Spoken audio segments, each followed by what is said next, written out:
Hello साथियों, नमस्कार। कैसे हैं आप सभी? उम्मीद करते हैं एकदम शानदार, जिंदाबाद, जबरदस्त होंगे और बेहतर तरीके से सब लोग अपनी अपनी तैयारी कर रहे होंगे। दोस्तों, कल आपका बोर्ड एग्जाम है, यानी 22 फरवरी को आप लोगों को हिंदी का पेपर देना है।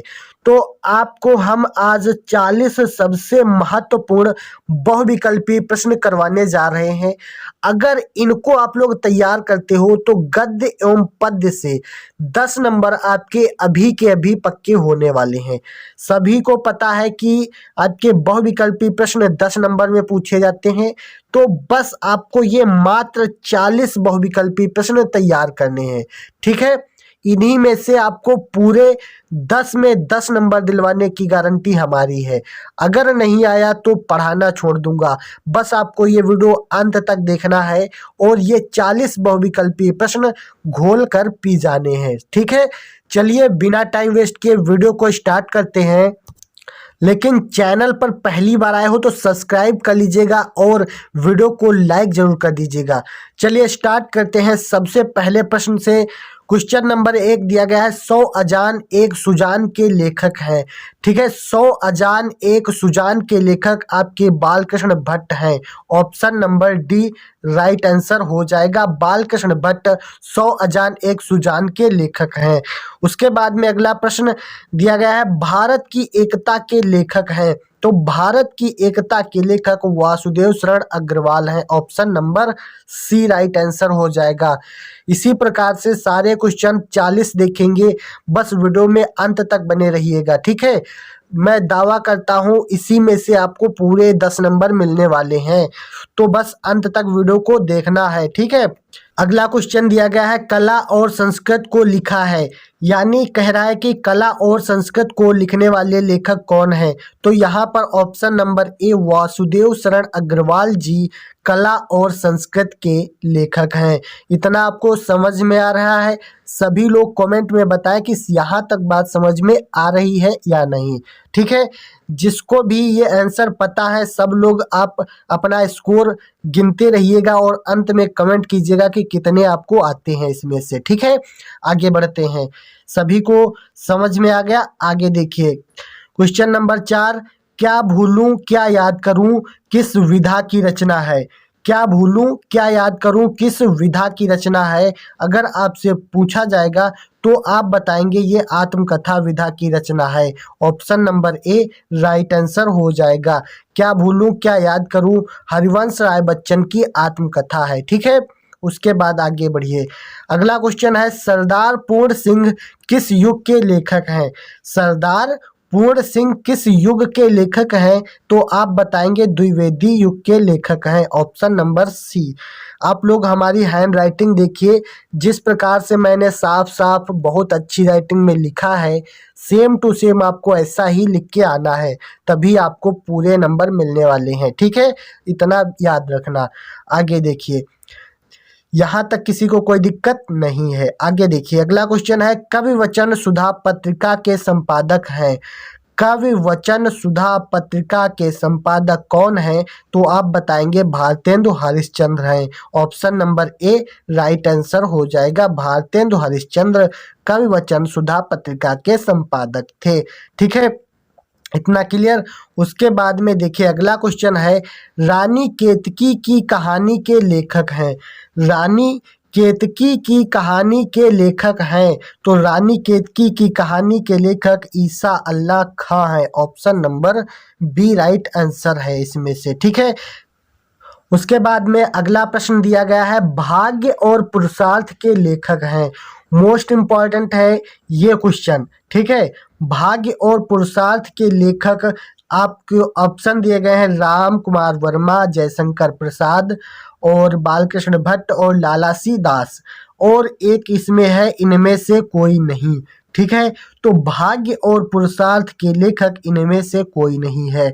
ठीक है, और इसके जो लेखक हैं वो आपको कमेंट में बताना है कि भाग्य और पुरुषार्थ के लेखक कौन है। ठीक है, लेकिन इन ऑप्शन में कोई नहीं है। ठीक है, आगे बढ़िए, किसी को कोई दिक्कत कोई परेशानी नहीं है। ठीक है, अगला क्वेश्चन है, ध्रुव स्वामिनी नाटक के लेखक हैं।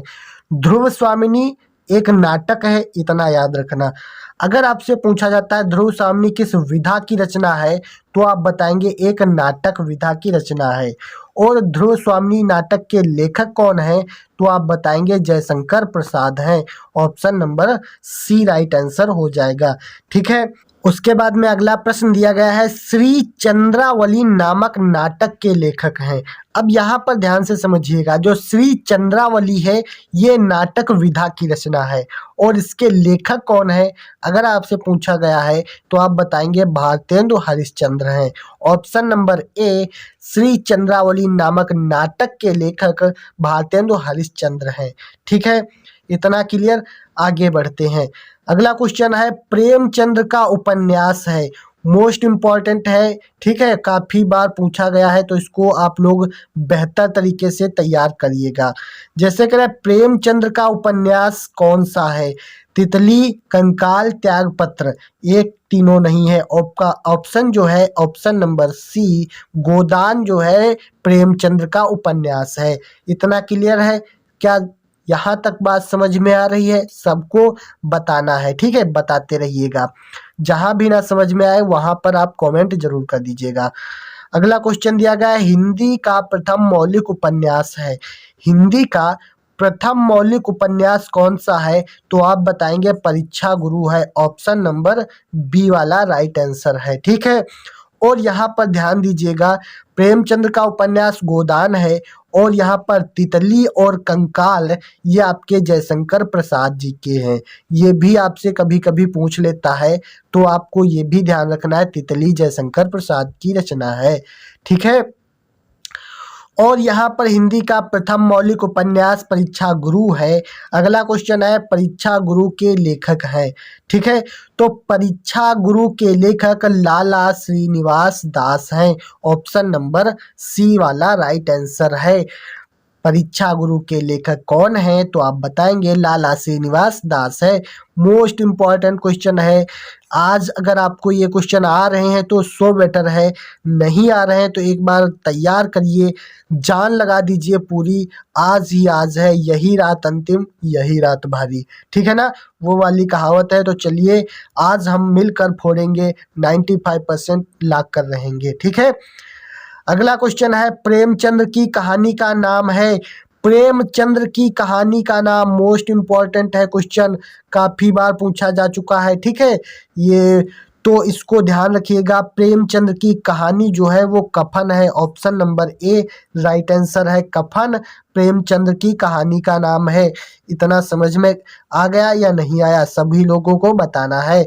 आगे देखिए, वही क्वेश्चन फिर से आ गया, तितली किस विधा की रचना है? अभी मैंने बताया तितली किसकी रचना है, तो आप बताएंगे जयशंकर प्रसाद की रचना है। अब यहाँ पर पूछा गया तितली किस विधा की रचना है, तो आप बताएंगे तितली उपन्यास विधा की रचना है। ठीक है, और किसकी रचना है? तो जयशंकर प्रसाद जी की रचना है। यहाँ तक सभी को समझ में आ गया? क्या वीडियो अच्छी लग रही है? अगर अच्छी लग रही है तो लाइक जरूर कर दीजिए, कंजूसी मत कीजिए। ठीक है, चैनल पर पहली बार आए हो तो सब्सक्राइब भी कर लीजिए। आगे बढ़ते हैं। अगला क्वेश्चन है, ध्रुव यात्रा कहानी के लेखक हैं। मोस्ट इम्पॉर्टेंट क्वेश्चन है। ठीक है, इसको ध्यान से समझिएगा। जैसे क्वेश्चन कह रहा है ध्रुव यात्रा कहानी के लेखक हैं, तो आप बताएंगे जैनेंद्र कुमार हैं। Option number D right answer है। ध्रुव यात्रा कहानी के लेखक जैनेंद्र कुमार हैं। ठीक है, आगे बढ़ते हैं। अगला क्वेश्चन मोस्ट इम्पॉर्टेंट है, राष्ट्र का स्वरूप निबंध संकलित है। ठीक है, आपने पढ़ा राष्ट्र का स्वरूप किसने लिखा? वासुदेव शरण अग्रवाल जी ने लिखा। वासुदेव शरण अग्रवाल की सारी रचनाएं आपको आनी चाहिए। कल्पलता, कल्पवृक्ष, पृथ्वी पुत्र, माता भूमि, ये सभी रचनाएं किसकी है? वासुदेव शरण अग्रवाल जी की हैं। और यहाँ पर पूछ रहा है राष्ट्र का स्वरूप निबंध संकलित है, किस में संकलित है? तो आप बताएंगे पृथ्वी पुत्र में संकलित है। Option number C right answer है। ठीक है, राष्ट्र का स्वरूप निबंध किस में संकलित है? तो आप बताएंगे पृथ्वी पुत्र में संकलित है। ठीक है, उसके बाद में अगला क्वेश्चन है, अग्नि की उड़ान पुस्तक के रचनाकार हैं। अग्नि की उड़ान पुस्तक के रचनाकार कौन हैं? यहाँ पर आपको 4 ऑप्शन दिए जाएंगे, अज्ञे, धर्मवीर भारती, जयशंकर प्रसाद और अब्दुल कलाम।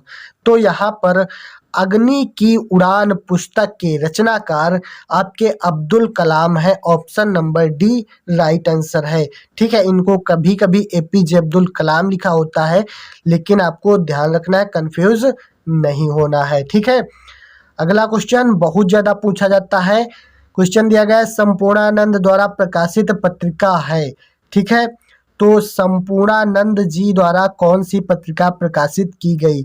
ऑप्शन है धर्मयुग, मर्यादा, हंस और सरस्वती। ठीक है, तो यहाँ पर संपूर्णानंद द्वारा जो पत्रिका प्रकाशित की गई थी वो है हंस। ठीक है, ऑप्शन नंबर सी संपूर्णानंद द्वारा प्रकाशित पत्रिका हंस है। ठीक है, क्लियर है, सभी को समझ में आ रहा है? सभी लोग बताएं, कमेंट पर ज़्यादा ध्यान न दें, लेकिन आपको ये बताना है कि आपको कौन सा क्वेश्चन बेहद समझ में आया है। ठीक है, आगे बढ़िए। अगला क्वेश्चन है ब्राह्मण पत्र के संपादक हैं। ब्राह्मण पत्र के संपादक मोस्ट इंपॉर्टेंट है और काफी बार पूछा गया है, ध्यान रखिएगा। ठीक है, तो ब्राह्मण पत्र के संपादक कौन है अगर आपसे पूछा जाएगा तो आप बताएंगे प्रताप नारायण मिश्र है। Option number B right answer हो जाएगा। ठीक है, तो ब्राह्मण पत्र के संपादक प्रताप नारायण मिश्र है। ठीक है, क्लियर है, सभी को समझ में आ रहा है? आगे देखिए, यहाँ तक किसी को कोई दिक्कत, कोई परेशानी नहीं है। आगे क्वेश्चन दिया गया है आवारा मसीहा की रचना विधा है।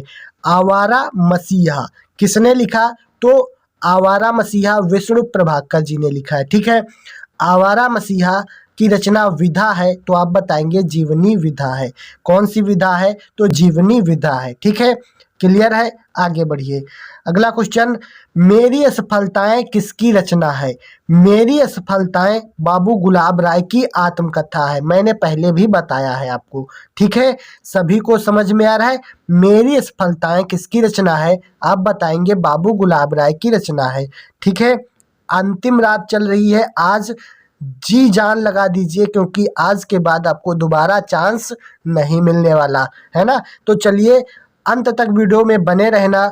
पूरे 40 क्वेश्चन आज हम आपको करवाएंगे और इसमें से 10 में 10 नंबर आपको दिलवाएंगे। ठीक है, अंत तक जरूर देखिएगा। अगला क्वेश्चन है अतीत के चलचित्र की रचना किसने की? ठीक है, अतीत के चलचित्र ये रचना किसने की आपको बताना है, तो आप बताएंगे Mahadevi Verma. Option number A right answer हो जाएगा। ठीक है ना, तो सभी को यहाँ तक क्लियर है? आगे बढ़ते हैं। अगला क्वेश्चन बहुत ज़्यादा इंपॉर्टेंट है और बार बार पूछा जाता है, इसको समझिएगा। क्वेश्चन कह रहा है कि साहित्य और समाज के लेखक हैं। साहित्य और समाज के लेखक हैं। यहाँ पर आपके ऑप्शन दिए गए हैं कन्हैयालाल मिश्र, डॉक्टर हजारी प्रसाद द्विवेदी, प्रोफेसर जी सुंदर रेड्डी और वासुदेव शरण अग्रवाल। ठीक है ना, तो यहाँ पर आपका राइट आंसर जो है हजारी प्रसाद द्विवेदी वाला राइट आंसर है। ऑप्शन नंबर सी सही आंसर हो जाएगा। साहित्य और समाज के लेखक हजारी प्रसाद द्विवेदी जी हैं। ठीक है, इतना क्लियर है? आगे बढ़ते हैं। अगला क्वेश्चन दिया गया है हिंदी प्रदीप के संपादक हैं।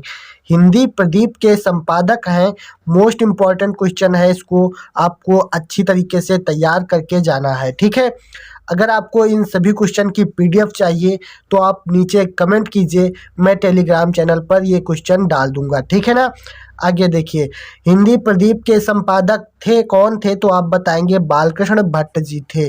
ठीक है, ऑप्शन नंबर सी सही आंसर हो जाएगा। ठीक है, हिंदी प्रदीप के संपादक बालकृष्ण भट्ट जी हैं। उसके बाद में अगला क्वेश्चन नंबर 26 फणीश्वर नाथ रेणु की कृति ठुमरी किस विधा पर आधारित है? ये मोस्ट इंपॉर्टेंट क्वेश्चन यहाँ से स्टार्ट है, ध्यान से समझिएगा। ठीक है, कह रहा है कि फणीश्वर नाथ रेणु की कृति ठुमरी किस विधा पर आधारित है? तो आप बताएंगे कहानी विधा पर आधारित है। Option number B right answer हो जाएगा। ठीक है, कहानी विधा पर आधारित है। अगला क्वेश्चन नई कविता युग की रचना है। ठीक है, क्वेश्चन है नई कविता युग की रचना है, किस युग की रचना है?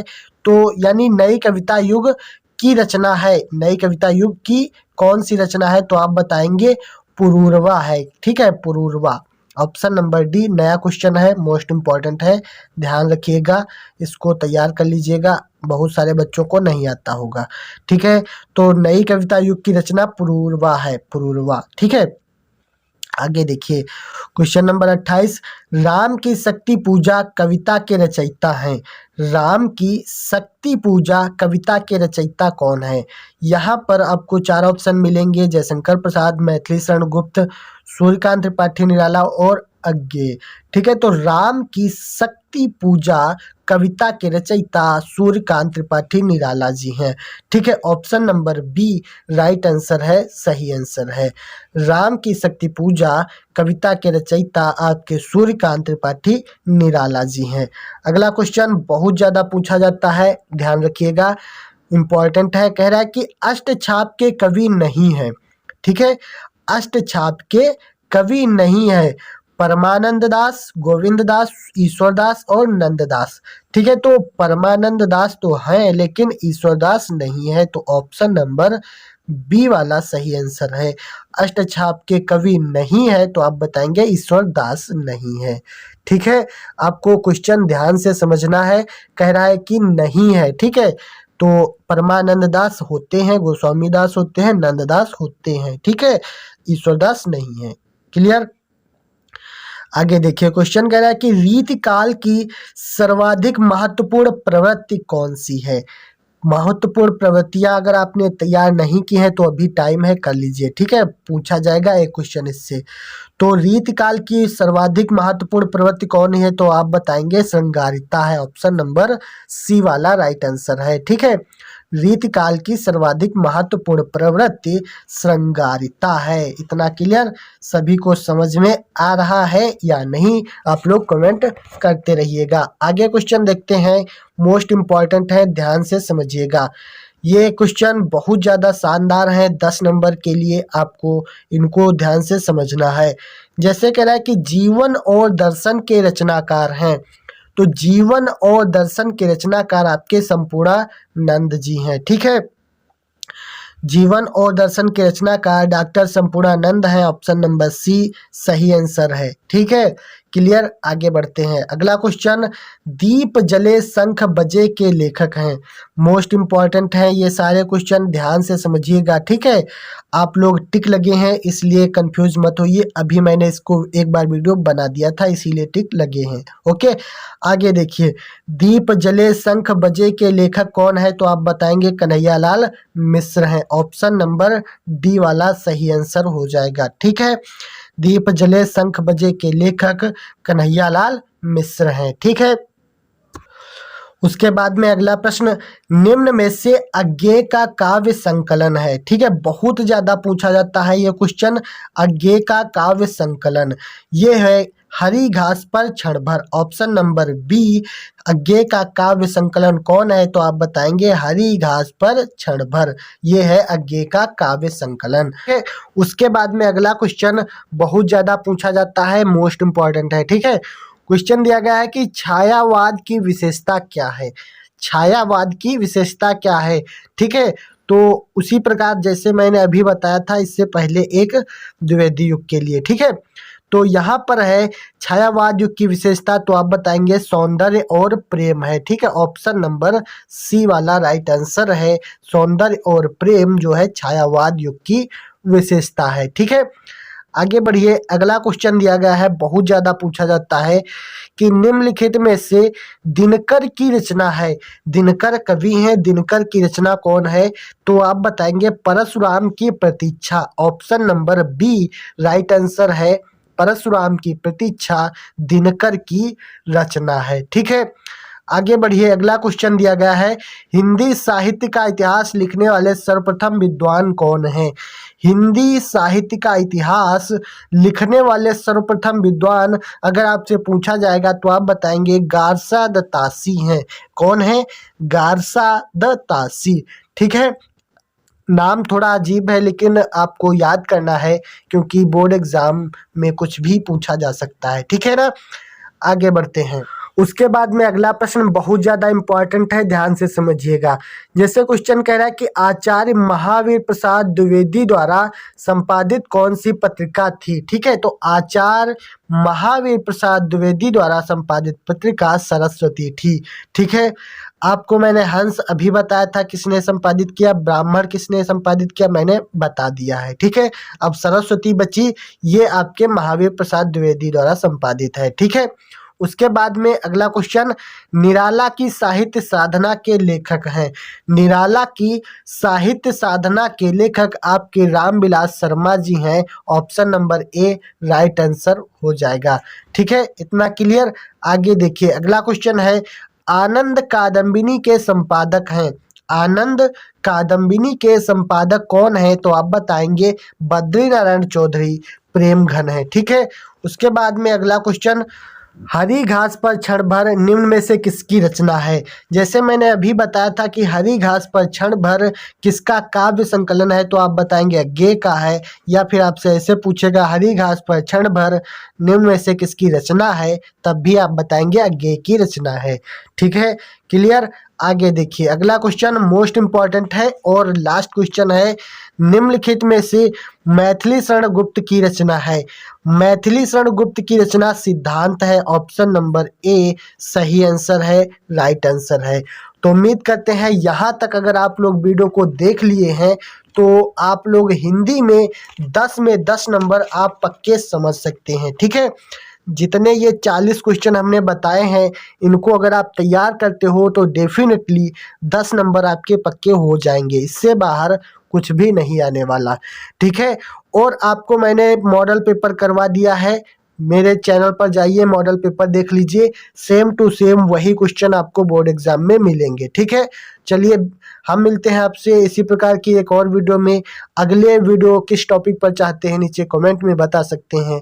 चलिए तब तक के लिए जय हिंद, वंदे मातरम।